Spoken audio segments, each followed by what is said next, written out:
Dans son patrimoine, Saint-Étienne peut compter sur son passé minier.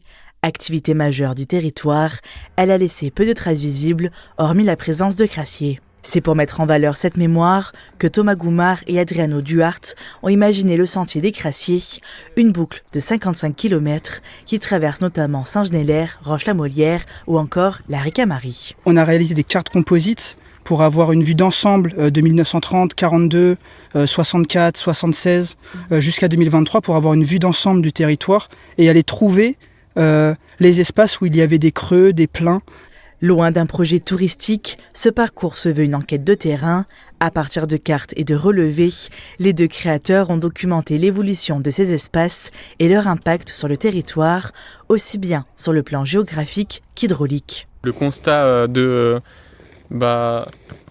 qu'on a à la base, c'est que les Crassiers, c'est comme des contre-monuments involontaires et ouvriers de la ville de Saint-Étienne. C'est-à-dire qu'ils ne sont pas valorisés en tant que monuments. L'idée, c'est de les considérer déjà, d'un point de vue patrimonial, militant, mais aussi de considérer leur présent aujourd'hui, du point de vue écologique, géologique et social. L'objectif est de raconter une histoire plus large que celle du Puy-Couriau, avec l'organisation de balades commentées en lien avec des acteurs locaux.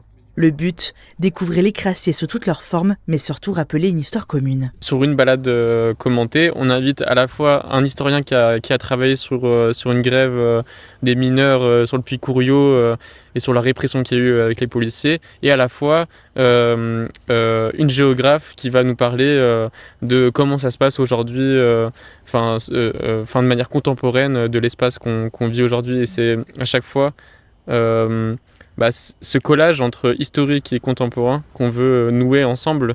Certains Crassiers sont bien identifiés grâce aux résidus miniers, d'autres restent encore à répertorier. Et l'aventure ne fait que commencer. Une nouvelle boucle devrait voir le jour prochainement, cette fois du côté de Saint-Jean-Bonnefond.